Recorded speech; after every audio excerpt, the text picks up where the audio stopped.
As promised, this is an unboxing of the Tackle Depot Mystery Box 75. This is probably the fourth or fifth one that I bought. I'm a sucker for these kind of things, and this one is literally bursting with product.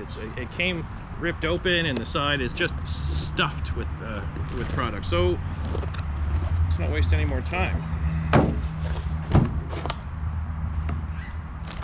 First up is some Set to Hook soft baits. These are the dart minnows in green pumpkin.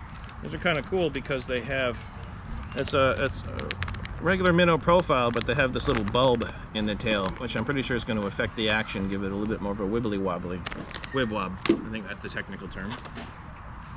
Another A-Fish Lure Dalmatian. I have one of these. Now these are interesting. Because I always love a good floating lure, and these ones actually have sort of downsized trebles. So it's nice when you don't want to be super aggressive. And we got another Freedom Swim jig. These are cool. I like the Freedom system. I have quite a lot of their stuff now. And I really like the sort of corkscrew bait keepers they have in these. These are a lot of fun for me. Another frog. There's always a frog in one of these, no matter which one I buy. The 30, I think it's 35, 50, and 75. There's always a frog. This is the Tackle Depot Pro Series frog. Should be fun. That's a little pattern I don't have. And some VMC gliding jigs. These are interesting. I have the smaller size, but not the larger one. They're they add sort of a cool wishy-washy action to. It's another way to present your normal sort of worm profile. A Storm Wigglewort, there's always a welcome addition. Very, very, very short body, but I love the rattle they give. More Storm product. The Wild Eye Swim Shad. These are always nice. It's always nice to have some pre-rigged swim baits in your arsenal, even if they're just really small guys like this, an inch, inch and a half. What are these? 2 inches. Only 1/8 of an ounce each. Not to be underestimated. The Rapala Husky Jerk. Oh, I like this one because it's in a beautiful sort of, is this a pike color? Rattling, suspending, live goby color. Another solid addition. I always love a good Husky Jerk. Ooh, the Rapala Rap V series. This is interesting. I've actually seen the advertisements for these, but I haven't ever had one yet. These have a really interesting, because they're the standard traditional blade bait, but they do have a bit of a crankbait body. They're a bit thicker than normal, and you can see there's an inset rattle in there. There's a couple captive ball bearings that rattle around in their casings. What's this? Here's some meta gear. Rapala Rod Wraps. These are interesting for your 2-piece rods. They, you crack them in half, and then you use these hook and loop fasteners to fasten them together. I use the rod condoms, or I think they're normally called rod socks, so I don't break apart my rods, but I usually carry about 3 of them, even if it's just me. So this will be good for tying those all together into one unit. Maybe it'll help me not break so many blind guides. An Inku Blue Fox. This is a really nice, well, it's backwards in the casing, but it's a really nice sort of copper finish, a bent spoon profile. I always love these because they're super heavy. It's 18 grams, so it's quite thick. You wouldn't expect that from a normal spoon, but I like these a whole bunch. Gamakatsu Finesse Weedless. These are wide gap hooks in 5/0, and they're interesting because you have the wires attached, and they're all the way up in the. And I think the idea, I've never used these, but I think the idea would be to bend these over and then put this over the hook so that it becomes a sort of weedless wire. I'm excited to try those. What's this? A VMC Swingin' Ruby Jig.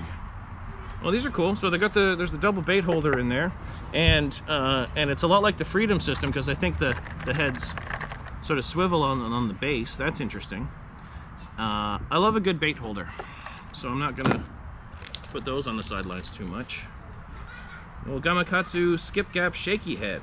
I got a couple of these, but always welcome more. These are real nice. They got a real interesting profile, and they're quite heavy. 1/4 ounce each. Some 13 fishing radioactive pickle, the sneaks. Very, very tiny baits. Gonna have to wait till it gets cold to try these out. Ooh, a little foxy jigging minnow. Little tiny profile. I like the little marabou on the back. That's really nice. That'll be fun. Probably gonna have to wait till winter as well. Always love these 360 GT Coastal. They call them the go-to lure, and they're not wrong. In mangrove minnow, sort of a dark gray with silver and blue flakes, and they have sort of a green back. Always nice to have some pre-rigged swim baits. Bass go crazy for these. In my experience, you cannot go wrong just hucking a simple, natural color swim bait. We got here some more set to hook sort of Senkos. What do they call these? The spikes. These are nice. 4 inch is a pretty good length. I don't generally like to go that much longer. And here's some 5-inch flex worm. These would be cool. So these have interesting ribs all along the profile and a bit of a flare at the end to give it a fun tail. And the same thing, net bait, but it's the 7-inch flex worm. Look at the difference here. That's quite a bit of length. I'll give this a shot. And this one's Plum Magic and this one's Delta Craw, but they're really close. They sort of have a purple overtone. Kind of hold them up to the light here. This one's got a bit more of a clear purple, and this one's darker with a bit more of a ruby. But underwater, man, that's close. That'd be pretty close. And we're coming down to the end of it. Here is an old Rapala fish ruler, and it's got all the different Storm, Blue Fox, Rapala VMC. That's nice. I don't have a ton of these. I think I only have one spare, and I generally like to have one of these in every boat for obvious reasons. Certainly a nice haul, and I like how they're sort of gearing it towards a little bit of ice stuff in every one, because as much as I hate to admit it, summer's coming to an end, and eventually that water's going to get hard. So there it is, 21 products for about $100 with shipping. So that's a little bit shy of $5 a piece. So definitely worth it in my opinion.